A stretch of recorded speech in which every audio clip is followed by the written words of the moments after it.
Today I want to share about my reading journal process. Dan kali ini judulnya Narnia dan Kursi Perak.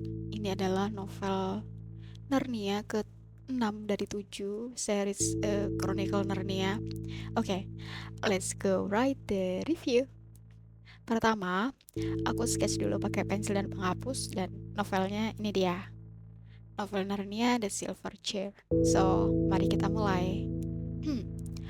Jadi konsep reading journalku ini, halaman bagian kanan itu isinya gambar cover buku yang habis ku baca, dan halaman sebelah kiri adalah sinopsis dan juga kesan setelah baca.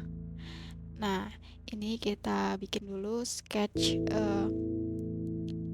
bukunya, lalu digambar juga Pangeran Rilian yang lagi dililit ular kobra hijau, yang itu adalah penyihir jahat. Dan habis itu kita bikin outline-nya pakai drawing pen. Nah, aku pakai Micron Sakura ukuran 0,05 guys.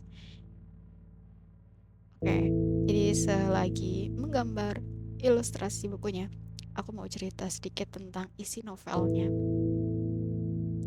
Jadi cerita di novel ini itu tentang dua remaja yang tiba-tiba itu dipanggil sama Aslan ke Narnia buat nyelamatin Pangeran Rilian, putra Raja Caspian yang hilang karena disihir sama penyihir hijau yang jahat. Nah, mereka berdua itu dikasih 4 petunjuk sama Aslan.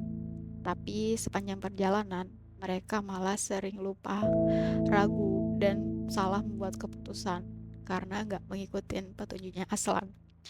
Nah, dibantu sama si Padelglam, si Mars Wiggle, yang dia tuh selalu pesimis tapi sebenarnya setia. Nah, mereka akhirnya menemukan Pangeran Rilian yang ternyata tersandra di dunia bawah. Dan mereka akhirnya mengalahkan juga sang penyihir dan kembali ke dunia Narnia. Misinya berhasil dan mereka dapat pelajaran soal kepercayaan, ketaatan, dan keberanian. Oke, anyway aku skip proses mewarnainya karena lama banget guys. Maklum masih belajar gitu ya. Anyway aku juga pakai ini warnanya dari acrylic marker NME. Oke, lanjut. Kita tulis judul, penulis, tahun pertama terbit, genre, jumlah halaman, dan juga durasi waktu membacanya plus ratingnya. Ini aku rating novel ini 3/5 karena I'm not into it. Ceritanya itu bocil banget. Oke, and then next kita bikin tulisannya itu jadi putih kayak bukunya kan. Dan kita bikin hiasan tepiannya pakai washi tape warna hijau biar nyambung sama cover bukunya. Anyway, ini aku beli washi tape-nya itu di MT Labs Jepang guys. Murah kalau beli di sana, dan aku tuh suka washi tape yang ada di sana karena warnanya tuh kontras dan bagus gitu. Dan jadi sebenarnya ini satu washi tape tapi aku bagi 3 karena buku jurnalku tuh kecil. Jadi kalau misalkan satu satu bidang washi tape semuanya nanti habis space-nya. Kita rapikan dulu untuk washi tape-nya, sisa-sisanya supaya pas sama kertas bukunya.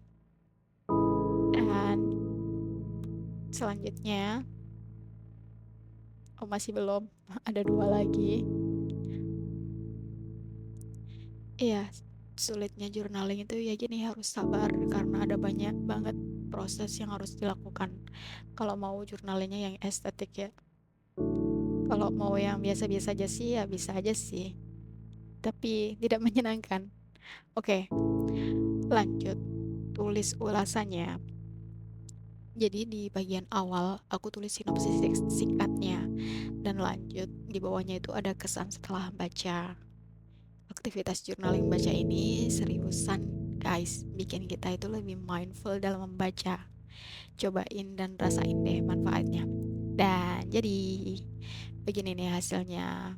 Wow. Gimana menurut kalian guys? Hasil reading journalku. Thank you guys udah nonton sampai akhir ya. Please comment. Bye bye.